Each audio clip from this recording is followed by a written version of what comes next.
Hi, welcome to Moose's Workshop. Today we're going to take the fuse box that we put in a couple of years ago and we're going to finally put a 220 welding circuit into it. We have it kind of pre-done. We have the two circuit breakers in here, but they've never been hooked up to anything. What we're going to do is we're going to take this wire here, move it to here, and connect it back in, and as you can see, this is the big output. We'll have a wire come down from here, back through down here, down to there, and that's where our welding outlet's going to be. Here's our welder.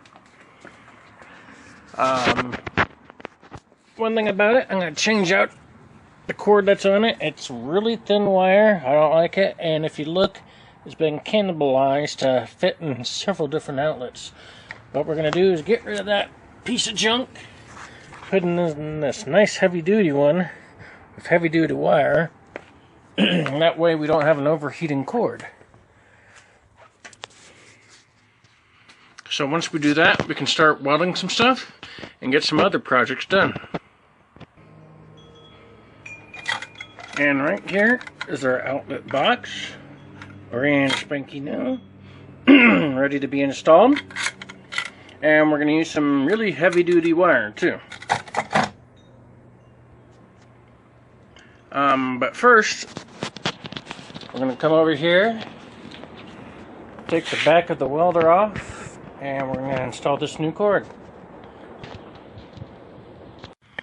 Okay, we got the back off the welder. Needs a good clean out. As you can see, the power cord goes all the way down over there to that switch. Just as a warning, this is just for reference. This isn't to show you how to do everything.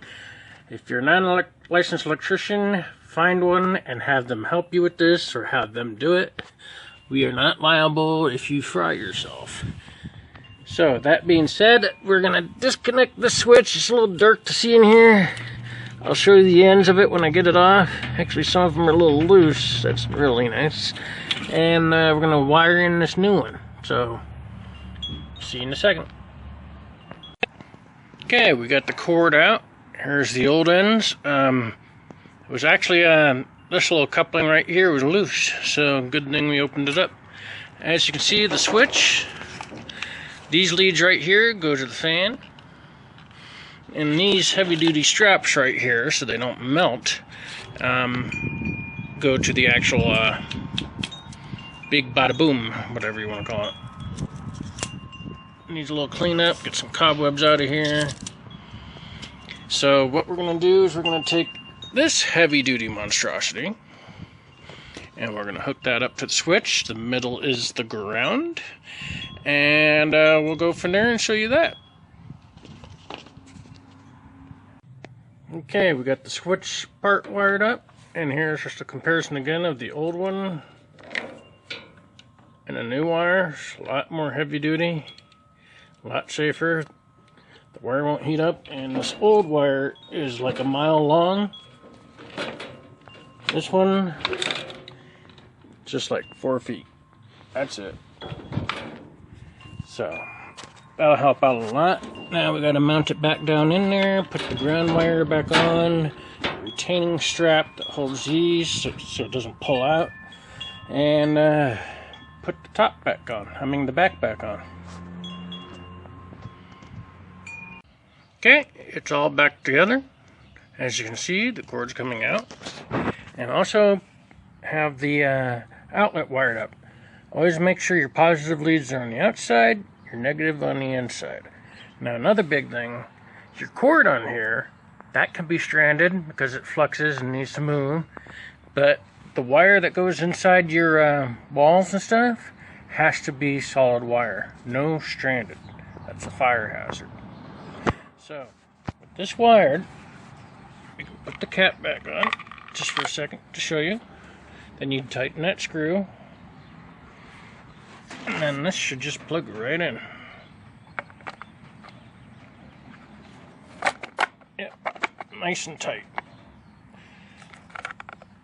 Okay, so we are going to take this, we're going to mount this to the inside cavity, or wherever we're going to mount it. And then we'll take this wire and cut it as long as we need to the fuse box. Okay, I got that one yellow wire moved. Got the bigger connector stuck on the side. I brought the wire through, cut it to size, stripped the insulation back, and now we're going to install it in here. It's going to go in these two right here. Oh, they always have to be next to each other. That way you got 110 on one pole, 110 on the other. Red, black, neutral for white. So make sure you do that. So these will be coming up and around and down to those two, and this one will be cut shorter and be put into here. Okay, wires are completely in. It's wired up. It is on. Go down through the box. Got to straighten the wires out a little bit. It does turn on. It does work. I tried it, but I wasn't about to do it holding the camera at the same time. So, got my welder back. Woohoo! Well, thank you for watching how to install a 220 welder. If you'd like more information and more in-depth on how to install these wires, please see our previous video that I will leave in the description area and a link to the other videos.